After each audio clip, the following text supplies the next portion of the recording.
usé, siempre me pongo un poco nerviosa.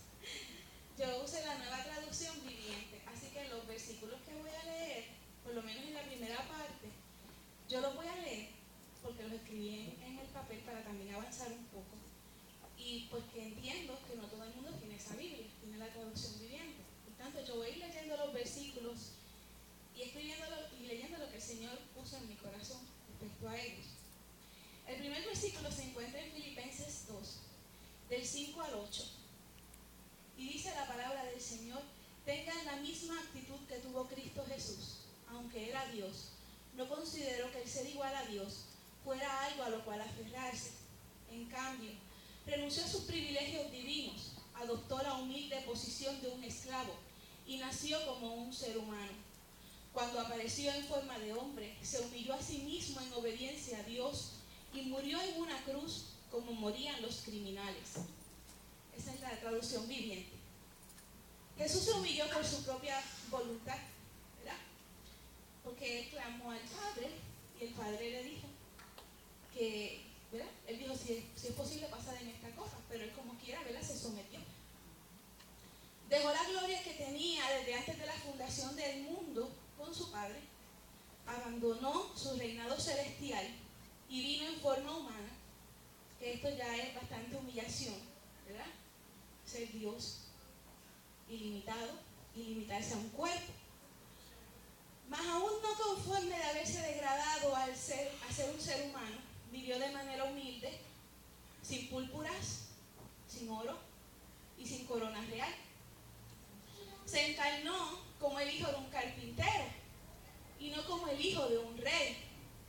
Y empezó su ministerio más o menos a los 30 años, y a pesar de los hechos sobrenaturales que la gente vio de su mano, no todo el mundo le creyó. Se juntó no con los religiosos de su tiempo, ni con la gente de alta alcurnia. Se juntó con pecadores, con ladrones, con prostitutas, y se sentaba a la mesa públicamente con cada uno de ellos. Andaba por los pueblos como un deambulante, sin guardaespaldas, sin pompas, a pie o en un burrito. En la palabra nunca dice que él se montó en un carruaje real. No tenía las mejores ropas y tampoco tenía los mejores amigos. Los amigos que Jesús tuvo, que fueron sus discípulos, que eran los que comían con él, que vivían con él, que dormían con él, no eran gente poderosa, eran personas simples, personas comunes, como nosotros. Él sabía en qué condición se encontraba la humanidad. Él conocía los pensamientos y las intenciones de cada uno de los que estaban con él. Los seres humanos habíamos cometido el pecado más vil de todos. Habíamos rechazado a Dios, y la mayor de las deudas requiere el mayor de los pagos. Porque una deuda grande se paga con mucho, ¿verdad? Con el equivalente a la deuda. No se paga con poco. Nosotros, aquel día, cuando Cristo fue crucificado, ustedes y yo estábamos bien representados allí. Nosotros éramos aquellos que se burlaban. Nosotros fuimos los que le escupimos en el rostro. Nosotros tejimos una vil corona de espinas y se la pusimos en la cabeza al Rey del Universo. Y nos mofamos de su autoridad. Nosotros repartimos su ropa y nosotros martillamos sus manos en aquel horrendo madero, y por toque final le entejamos la lanza en el costado. Eso fuimos, ustedes y yo. ¿Y a cambio qué hizo? Él recibió la ira del Padre que estaba destinada para cada uno de nosotros, porque ninguno de nosotros puede resistir una ira tan grande. El Señor Jesús, dando sus últimos suspiros en su cuerpo mortal, exclamó: todo ha terminado. O como dice la Reina Valera, consumado es. O sea que hasta el final, y a pesar de lo que estábamos haciendo, Él pensó en cada uno de nosotros. Cuando Él gemía de dolor en aquella cruz,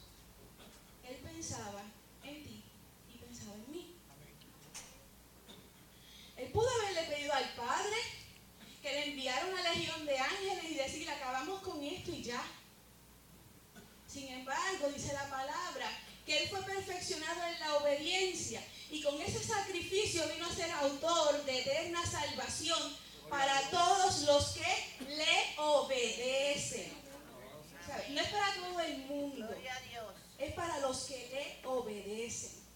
En Efesios 2 del 1 al 3 dice: antes ustedes estaban muertos a causa de su desobediencia y sus muchos pecados, no poquitos. Vivían en pecado, igual que el resto de la gente, obedeciendo al diablo, el líder de los poderes del mundo invisible, quien es el espíritu que actúa en el corazón de los que se niegan a obedecer a Dios. ¿Quién es el que actúa en el corazón de los desobedientes? Todos vivíamos así en el pasado, siguiendo los deseos de nuestras pasiones y la inclinación de nuestra naturaleza pecaminosa. Por nuestra propia naturaleza éramos objeto del enojo de Dios, igual que todos los demás. Eso lo dice Efesios 2, del 1 al 3, en la traducción viviente. O sea que antes, aunque tu cuerpo, ¿verdad?, se movía,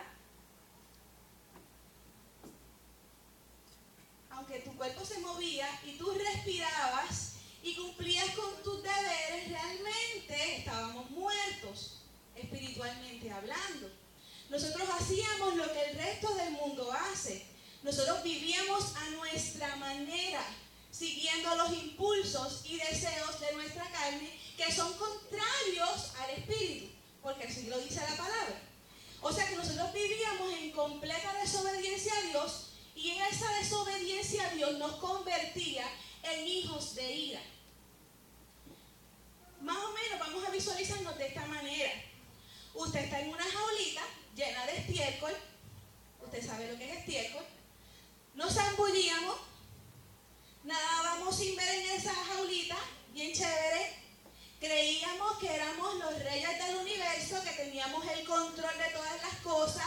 Nos reíamos, hacíamos las cosas que le agradan a la carne. Muchas de esas cosas que nosotros hacíamos antes no se pueden mencionar porque aquí hay menores. Y en nuestra ingenuidad nos sentíamos libres, sentíamos que teníamos el control de todas las cosas, pero la realidad es que le servíamos a un amo cruel que lo único que quería era destruirnos, y todavía quiere destruirnos. Lo único que ahora usted está sellado con el Espíritu Santo y no puede, porque tiene quien le defienda. Pero siempre, siempre, siempre el propósito del maligno era mantenerte entretenido, y las cosas que estabas haciendo y que hacíamos nos parecían bien buenas, nos parecían deseables. Y aún el mundo que está allá afuera está viviendo de esa manera, haciendo las cosas que le agradan a la carne, y les está pareciendo que es bueno y que es deseable. Y aún a veces nosotros los cristianos vemos el estilo de vida de un impío y el ver cómo se gozan supuestamente, y a veces hasta hay quien añora volver a eso y decir yo, ay, qué chévere, de fiesta en fiesta y de jolgorio en jolgorio, y haciendo las pocas vergüenzas que se hacía antes. Lamentablemente hay muchos que, llamándose cristianos, desean volver atrás.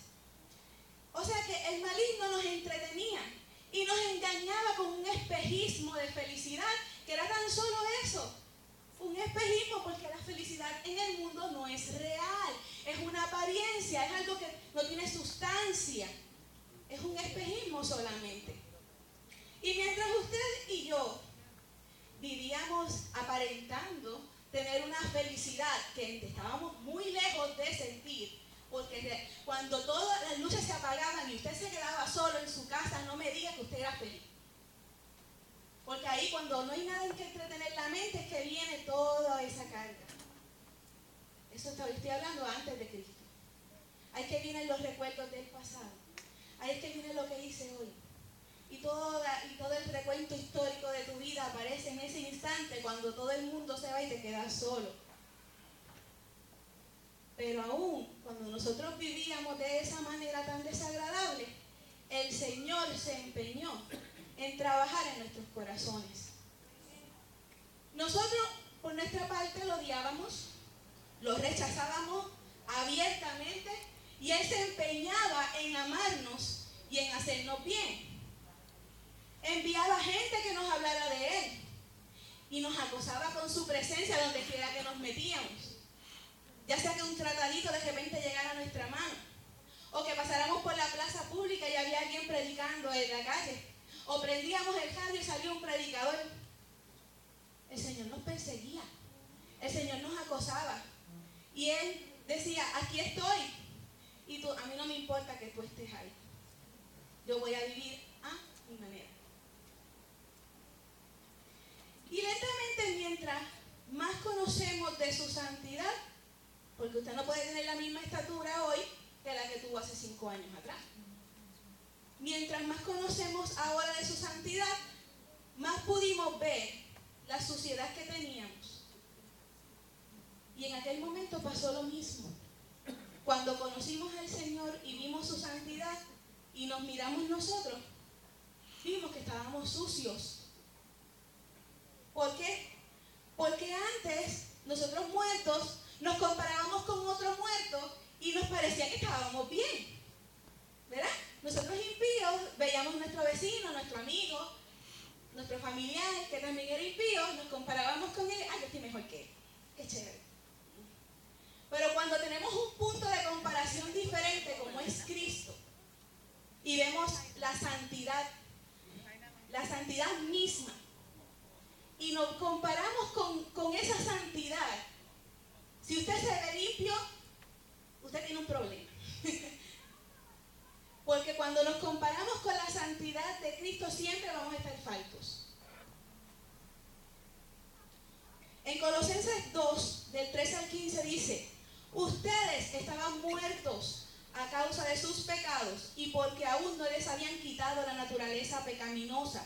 Entonces Dios le dio vida con Cristo al perdonar nuestros pecados. Él anuló el acta con los cargos que había contra nosotros y la eliminó clavándola en la cruz. De esta manera desarmó a los gobernantes y a las autoridades espirituales. Los avergonzó públicamente con su victoria sobre ellos en la cruz. Eso lo dice Colosenses 2 del 13 al 15, si usted lo quiere anotar y lo lee en su casa.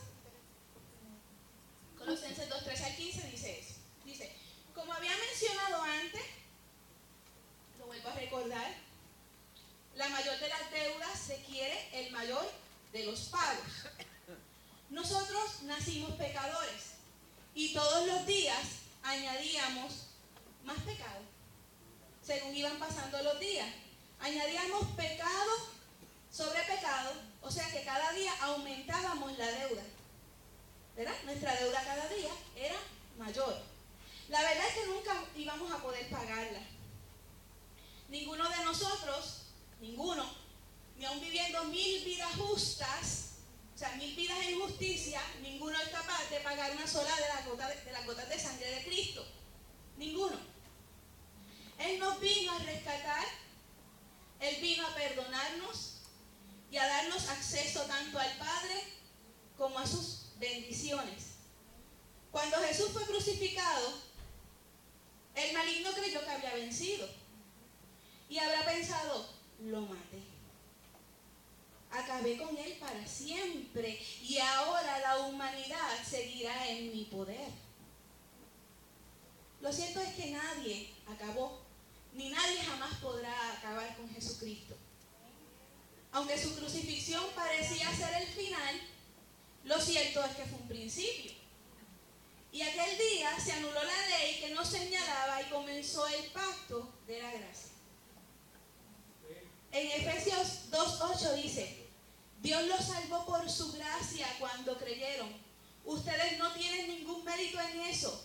Es un regalo de Dios. La salvación no es un premio por las cosas buenas que hayamos hecho. Así que ninguno de ustedes puede jactarse de ser salvo, pues somos la obra maestra de Dios. Él nos creó de nuevo en Cristo Jesús, a fin de que hagamos las cosas buenas que preparó para nosotros tiempo atrás. Ninguno de nosotros puede alardear de porque era bueno o porque tenía unas cualidades muy especiales, ¿verdad? Pues Cristo, el Señor dijo, pues a este, tú ves qué lindo, qué talento tiene, es un ser tan especial, pues a este es que voy a escoger. Realmente nosotros no teníamos nada bueno, porque si usted tiene algo bueno ahora es porque Cristo se ha encargado de ponérselo a usted. No era que lo tenía antes. La salvación es un regalo que nadie se merece, pero que todos necesitan. Ahora bien, tenemos claro, nada podemos hacer para ser salvos. Eso no es una decisión nuestra, es una decisión de Dios. Dios es quien pone la fe en tu corazón para que puedas creer, ¿verdad? Nadie puede sentarse y decir, ahora voy a producir fe. Ahora es que voy a producir la fe para creer. Nadie puede hacer eso. Solamente Dios, ¿verdad?, produce esa fe en el corazón de las personas. La pregunta que tengo en esta mañana, y es una pregunta que ya me hice yo no vengo aquí a juzgar a nadie, son preguntas para usted, en su interior. ¿Qué estamos haciendo con esa salvación? ¿Qué estamos haciendo? ¿Será que nos da la seguridad suficiente para que hagamos lo que nos place? Porque como sabemos que ya fuimos librados del castigo eterno, pues ahora voy a vivir como me da la gana a mí, porque ya yo sé que yo no me voy a perder, porque Cristo me salvó. ¿O será que como una muestra de agradecimiento al que nos salvó, estamos procurando vivir de manera piadosa? Eso es una pregunta para interiorizar. ¿Nos sentimos confiados porque somos salvos y seguimos haciendo las cosas a nuestra manera, agarrándonos de eso? ¿O realmente en respuesta y en gratitud a la salvación que nos fue regalada, estamos procurando agradarle a aquel que nos salvó? ¿Usted conoce eso? Yo no. De sí mismo. Ustedes y yo podríamos vamos a imaginarnos esta historia. Imagínese que usted lo pierde todo hoy. Usted llegó a su casa y pasó un terremoto y usted perdió todo. Su casa, su carro, perdió todo. Lo perdió todo. Todo lo que se puede tocar, todo lo material lo perdió. Y le toca vivir debajo de un puente. Porque no hay más nada. Y pelearse por los puentes, porque si todo el mundo perdió todo el mundo quiere el puente. ¿Verdad? Y nos toca vivir debajo del puente. Y usted no tiene nada. No tiene comida. Usted está sucio al par de días y huele mal porque no tiene jabón para bañarse, ni champú para lavarse el cabello. Ni siquiera tiene una toalla porque acuérdese que lo perdió todo. Y así pasamos los días. Y como la situación económica no está muy buena, usted pierde su trabajo también. Y lo pierde todo. Y está sucio. Y ya nadie se acuerda de usted. Y usted está bajo el puente ahí viviendo, viendo la basura pasar por el agua. Pero un día viene un hombre rico, viene un rey, y se acerca a usted y le dice, ven, yo tengo un castillo y te invita a vivir en ese castillo. Y cada día coge y le da innumerables regalos y le muestra un amor que usted nunca había recibido antes. Ese rey se encarga de limpiarlo, le pone ropas limpias, ropas buenas, lo alimenta, lo recoge, le muestra su amor todos los días, le da una casa segura donde vivir. ¿Cuál sería nuestra respuesta hacia una persona que tuviera esa misericordia con nosotros? De seguro que no nos daría la vida para hacer las cosas que le agradan a esa persona que nos sacó de vivir debajo de un puente en nuestra suciedad y nos dio una casa segura y nos alimenta y nos cuida y nos da regalos todos los días y nos demuestra su amor. ¿Sabes qué? Jesús hizo mucho más que eso por cada uno de nosotros. Nosotros debemos de esforzarnos por obedecerle como muestra de nuestro amor hacia Él también. Hay muchas personas que se llenan la boca diciendo, te amo Señor, te amo Señor, te amo Señor, pero voy a vivir a mi manera. Eso no es amor. La gente se puede llenar mucho la boca diciéndole al Señor que lo ama. Y usted le pregunta, ¿tú amas al Señor? Sí, lo amo. Yo voy a la iglesia todos los domingos, yo lo amo. Y el resto de la semana vivo como me da la gana a mí. Hago las cosas a mi manera. Señor, hasta aquí. El domingo es tuyo, los otros 6 días son míos. Hago lo que me dé la gana a mí.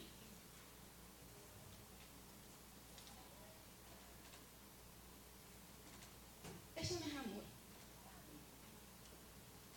Amor es entregarse.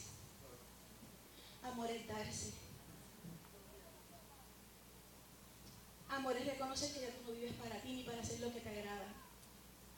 Amar es obedecer, aunque duela, aunque cueste. Eso es amar. Si amas a Dios, obedece. Obedécelo en todo. Ponlo en primer lugar en cada una de las áreas de su vida. Y voy a decir algo más. Hasta en las finanzas. Vamos a ponerlo primero. ¿Por qué? Porque Él te puso primero aquí.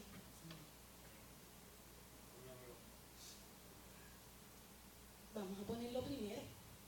Primero Dios, después lo demás. No mi trabajo, mi familia, mi dinero. Ay, aquí, más o menos, aquí va Dios. Aquí. No. Dios primero. Familia. Y después todo lo que usted quiera por ahí por abajo. Pero Dios primero. En Gálatas 2:20 dice: mi antiguo yo ha sido crucificado con Cristo. Ya no vivo yo, sino que Cristo vive en mí. Usted no está catatónico, como yo digo a veces. Yo digo, esta mujer que está vieja aquí, esta vieja mujer, en vez de muerta, parece a veces que está catatónica. Y de vez en cuando despierta para hacer una poca vergüenza. Nosotros no estamos catatónicos, nosotros estamos muertos. Se supone que usted esté muerto. No que de vez en cuando reviva y salga. No, se supone que nuestra vieja naturaleza está muerta.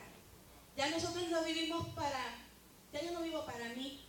Y aunque yo amo mucho a mi esposo, tampoco vivo para él. Yo vivo para mi Señor. Y esa debe ser la realidad de cada uno de nosotros. ¿Verdad? Porque yo hago cosas que le agradan a Él. Pero jamás voy a hacer algo que le agrade a Él que le desagrade a mi Señor. No debe ser así. Nosotros procuramos agradarnos unos a otros.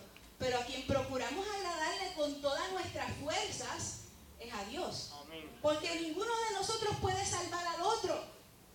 El único que nos salvó fue el que puede salvarnos, que fue Dios. ¿Verdad? O sea que nosotros ya no vivimos para agradarnos a nosotros mismos. Por tanto, no podemos esperar que las demás personas vivan para agradarnos a nosotros. Como si nos pusieran en una tablillita y nosotros somos Dios y ustedes todos los demás tienen que hacer lo que me gusta a mí. O sea que todo lo que hacemos, de palabra o de hecho o de obras, como dice la palabra, lo hacemos ¿para quién? No para mi gloria, no para la gloria del pastor, ni para la gloria de los diáconos. Lo hacemos para la gloria de Dios. Amén. Si usted vive su vida en obediencia a Dios, haciendo lo que le agrada al Dios que lo salvó, y por estar viviendo de esa manera, usted le cae gordo a alguien, el problema no es de usted, el problema es de la persona. Entonces tenemos que ver que yo no soy Espíritu Santo y si yo hice algo malo que le cayó como bomba a Daisy,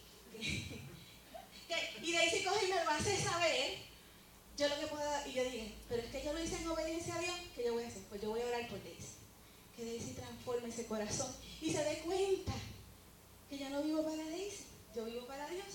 Y por tanto obedezco a Dios, aunque a los demás les caiga como bomba. ¿Verdad?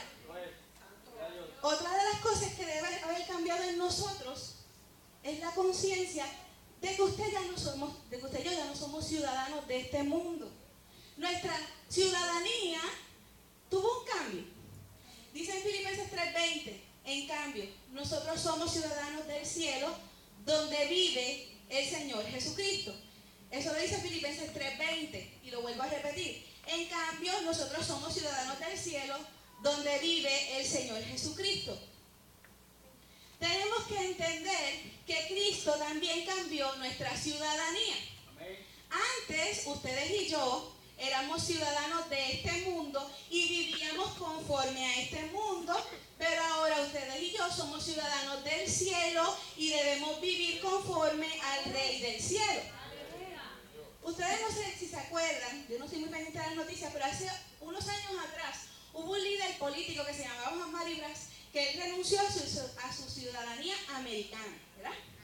Pues nosotros hicimos lo mismo, lo único que no renunciamos a nuestra ciudadanía americana, sino que renunciamos a nuestra ciudadanía terrenal. O sea, ya nosotros no estamos haciendo lo que hace el impío. Se supone que usted no haga eso. Usted cambió de ciudadanía, usted tiene que comportarse como se comportan los ciudadanos del reino de Dios. Porque si usted es ciudadano del cielo, usted todavía está aquí en la tierra, por tanto usted está representando a su verdadera ciudadanía, que es en los cielos. Y si yo voy en representación a Puerto Rico, de Puerto Rico, a una cena o una gala o algo así, yo voy a portarme bien, porque dicen, esa es la embajadora de Puerto Rico. Y si yo me comporto como una ordinaria allí, me pongo a hacer pocas vergüenzas allí, no van a hablar mal tan solo de mí. También van a hablar de quién, de mi país. Por tanto, si ustedes y yo somos ciudadanos del cielo, porque eso es lo que somos, renunciamos a nuestra ciudadanía terrenal, tenemos que comportarnos como se comportan los ciudadanos del cielo, para que hablen bien de nuestro rey. Porque no tan solo van a hablar de usted, van a hablar de su rey también. Usted se porta bien y dice, ay, este es cristiano. Y a lo mejor le da, ¿verdad? Como esa comezón de saber qué es lo que usted hace, porque usted vive así. Ahora, si usted se porta mal, ¿y eso que es cristiano? Y empiezan a hablar mal en contra de nuestro Señor. Nuestras actitudes tienen que cambiar. Nuestro tesoro no está aquí. Eso es algo que tenemos que meternos bien a presión en esta mente. Nuestro tesoro no está aquí. Nuestro tesoro está en los cielos. Lo dijo Jesús. No lo dijo un profeta. No lo dijo ninguno de los discípulos. Lo dijo Jesús mismo. Que tu tesoro no está aquí. Porque un día esta tierra va a pasar. Pero la palabra de Dios no pasa. Eso hasta lo cantamos. El cielo y la tierra pasarán, más su palabra no pasará. ¿Verdad que lo cantamos? Nuestro tesoro está en los cielos, donde ni el orín ni la polilla corrompen y donde los ladrones no minan ni hurtan. ¿Verdad que sí? Para terminar, y entiendo que esto que yo he hablado hoy es algo que es del conocimiento de la mayoría. El conocimiento es bueno, pero tiende a envanecer. La sabiduría es excelencia. Porque el sabio aplica el conocimiento. El que tiene conocimiento solamente se jacta de tenerlo. No olvidemos jamás de dónde nos sacó el Señor, ni el costo de ese rescate, porque ese rescate suyo y mío costó mucho. Mucho. Fue costoso. Usted lo recibe gratis, pero no fue gratis para el que se tuvo que sacrificar. En el Salmo 103 dice que nuestra alma bendiga al Señor y no olvidemos ninguno de los beneficios que hemos recibido. Él nos rescató del hoyo, perdonó todas nuestras iniquidades y sanó todas nuestras dolencias. Entonces, ¿entendemos realmente cuál era la magnitud de nuestro pecado? ¿Entendemos eso realmente? ¿Cuál era el tamaño de nuestro pecado? Si nuestro pecado hubiera sido pequeño, a lo mejor Dios dice, yo voy a esperar que nazca Buda y que él muera por toda esa gente, porque la deuda era pequeñita. O a lo mejor hubiese dicho, vamos a sacrificar a uno de los más de 3.000 dioses que tienen los hindúes, a uno de esos, que uno de ellos muera por esto. O hubiera dicho, voy a mandar un ángel a que muera por él. Pero no. Su deuda de la mía no era pequeña.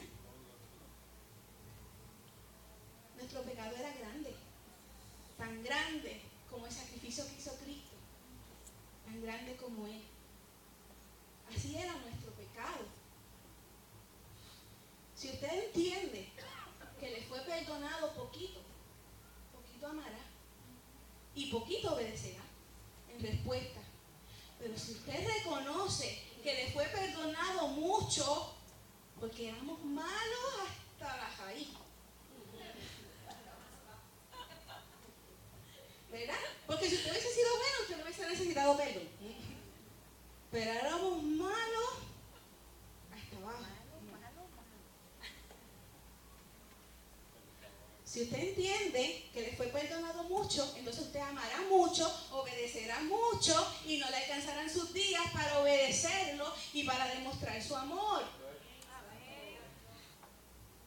Le puedo decir una cosa, cuando yo empecé en los caminos del Señor, a mí siempre la gente me decía que yo era una nena buena. Decía, ay, es una nena buena. Y cuando el Señor me salvó, yo decía, yo en mi ignorancia, y que quede claro, ay, yo siempre me porté bien, ay, yo siempre hice las cosas correctas, yo nunca deshonré a mis padres, solamente fornicaba con mi esposo, solamente hacía eso. O sea, yo no hacía nada más que eso. O sea que, ay Señor, tú me perdonaste poquito a mí, sin embargo al drogadicto, al ladrón, a ese tú le perdonaste mucho, al asesino, a los violadores de niños, a eso fue que el Señor les perdonó mucho. A mí no, porque yo era buena. Yo iba de la escuela a casa y de casa a la escuela. Entonces en aquel momento yo amaba poco al Señor, porque no reconocía que mi pecado, por ese pecado, aunque hubiese cometido sobre ese, que eso sería imposible, ¿verdad? Porque cometí ese y cometí unos cuantos más. Si yo hubiese cometido solamente ese pecado, ya yo estaba condenada. Con ese nada más. Pero no fue solamente ese, no estoy diciendo que fue solamente ese el que cometí. Cometí muchos más. Y yo sé que ustedes también. Pero ningún pecado es tan grande como para que la sangre de Cristo no lo pueda cubrir. Si usted se arrepiente y va a los pies del Señor. Pero no se sienta como que a usted se le perdonó poco. Porque aunque usted haya sido una persona buena como lo era yo, o como yo me creía, usted era malo. Malo. Éramos malos. Todos éramos malos. Porque por eso Cristo murió. Nuestro pecado no era pequeñito. No lo minimice. No diga yo era una persona buena como yo hacía. Como yo dije al principio. Según yo voy conociendo a Dios, como dije ahorita, mi punto de comparación, entonces que yo me aterro y a veces digo, Señor, yo no sé cómo tú me perdonaste tanto. Porque entonces yo voy tomando conciencia de todo lo malo que hice y de todo lo malo que a veces hay dentro de este corazoncito. Que a veces, cuando le digo, Señor, examina mi corazón y conoce mis pensamientos, y el Señor me muestra el choque de manchas que tengo ahí dentro, entonces yo digo, Señor, entonces trabaja en mí. Yo les exhorto a que hagan esta oración, que la hagan de verdad. Usted por la mañana, porque aquí todo el mundo ora por la mañana, eso es lo primero que se hace. Usted coge y dice, Señor, examina mi corazón, conoce mis pensamientos y ve si hay perversidad en él y guíame por el camino eterno. Señor, limpia mi corazón. Aleluya. Muéstrame que hay ahí, porque yo sé que todavía hay cositas que no deben estar ahí. Pero tiene que humillarse y tiene que reconocer que dentro de su corazón todavía quedan cositas que no deben estar ahí. Pero si usted piensa que vive bien y que todo está bien, usted nunca lo va a hacer. Y entonces Dios va a hacer esto. Usted está ahí donde está y dice, Señor, lo mira de lejito. Porque a Dios no le agradan los orgullosos. Dios coge y empieza a mirarlo de lejito. Sin embargo, cuando usted se humilla, el Señor hace. Sí, hijo, no te preocupes, yo estoy trabajando en ti. Yo te estoy transformando. Yo te estoy haciendo semejante a mí. Yo soy tu Dios. Yo soy tu Padre. Soy tu amigo. Y te conozco. Y sé lo que eres capaz de hacer. Pero te amo. Aleluya. ¿Verdad? ¿Qué diferencia? ¿Cuál quiere ser? El que dice, ay, yo soy bueno, Señor. O el que dice, yo soy malo, Señor, necesito que tú trabajes en mí. ¿Cuál de los dos? Ese mismo. Usted decide. Yo no puedo decidir por ninguno de ustedes, yo decido por mí. Y no es tanto que decir, es que el Señor lo pone en mi corazón, ¿verdad? Porque Él es el que produce el querer como el hacer.